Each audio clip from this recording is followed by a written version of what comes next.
Amazon যাইব পরের দেশে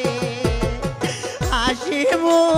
মুখে দেন বিদায় গো আমাজান যাইব পরের দেশে